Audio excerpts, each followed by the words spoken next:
प्रतिदिन की तरह बुद्ध एक दिन प्रवचन दे रहे थे। सभा में उनके शिष्य सहित आम लोग भी बैठे हुए थे। प्रवचन के अंत में बुद्ध ने कहा, जागो, समय निकला जा रहा है। सभा समाप्त होने के बाद बुद्ध ने अपने शिष्य आनंद से कहा कि चलो कुछ देर घूम कर आते हैं। चलते चलते वे दोनों बिहार के मुख्य पर पहुंच गए और वहां रुक गए। प्रवचन सुनने आए लोग भारी संख्या में बिहार से बाहर निकल रहे थे। तभी उस भीड़ में से एक स्त्री बाहर निकली और बुद्ध के पास आई। उसने बुद्ध से कहा कि मैं एक नर्तकी हूँ। आज मेरा नगर के श्रेष्ठ आवास पर नृत्य कार्यक्रम था, लेकिन आपका प्रवचन सुनते हुए मैं उसके बारे में भूल चुकी थी।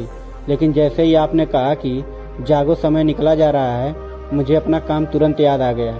इसके लिए आपका धन्यवाद। नर्तकी के जाने के बाद एक व्यक्ति उनकी ओर आया और उसने कहा, तथागत, मैं आपसे कुछ छिपाना नहीं चाहूँगा।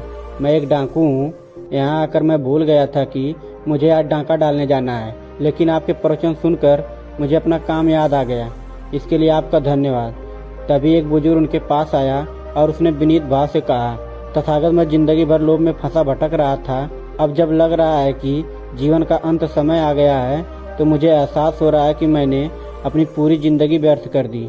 आपके प्रवचन ने मेरी आंखें खोल दी। अब मैं मोह माया छोड़कर निर्वाण के रास्ते पर चलना चाहता हूँ। वृद्ध के जाने के बाद बुद्ध ने आनंद से कहा कि देखो, मैंने प्रवचन तो एक ही दिया, लेकिन सबने उसका अर्थ अपने अपने ढंग से निकाला। जिसकी जितनी झोली होती है वह उतना ही पाता है। इसी तरह निर्वाण का दान पाने के लिए झोली को भी उसके लायक होना होता है। मन की शुद्धि के बिना निर्वाण नहीं मिलता। एक जंगल में एक बहुत ही ज्ञानी साधु का कुटिया था। साधु लोगों को उपदेश दिया करते थे कि कण कण में भगवान का वास होता है। हर जगह भगवान मौजूद होते हैं और हमारी रक्षा करते हैं। एक दिन की बात है, साधु एक रास्ते से गुजर रहे थे। रास्ते में उनको एक व्यक्ति मिला और उसने साधु से कहा, हे महात्मा, आप इस रास्ते से मत जाइए, क्योंकि रास्ते में आगे एक बहुत ही बिगड़ैल बैल है। वह रास्ते में आने वाले मुसाफिरों को बेवजह मारा करता है। साधु ने उस व्यक्ति से कहा, तुम्हें शायद पता नहीं है, कण कण में भगवान का निवास होता है। उस बैल में भी भगवान है। मैं उस बैल से नहीं डरता। यह बोलकर वह साधु आगे जाने लगे। कुछ दूर जाने पर वह बिगड़ैल बैल साधु पर हमला कर दिया और उन्हें घायल कर दिया।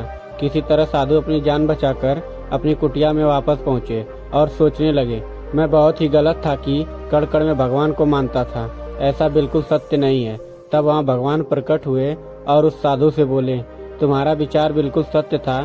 कण कण में मैं निवास करता हूँ। साधु ने भगवान से कहा, अगर आप कण कण में निवास करते तो वह बैल मुझे क्यों मारता? तब भगवान ने कहा, मैं उस व्यक्ति के अंदर भी था जिस व्यक्ति ने तुम्हें उस रास्ते पर जाने के लिए मना किया था।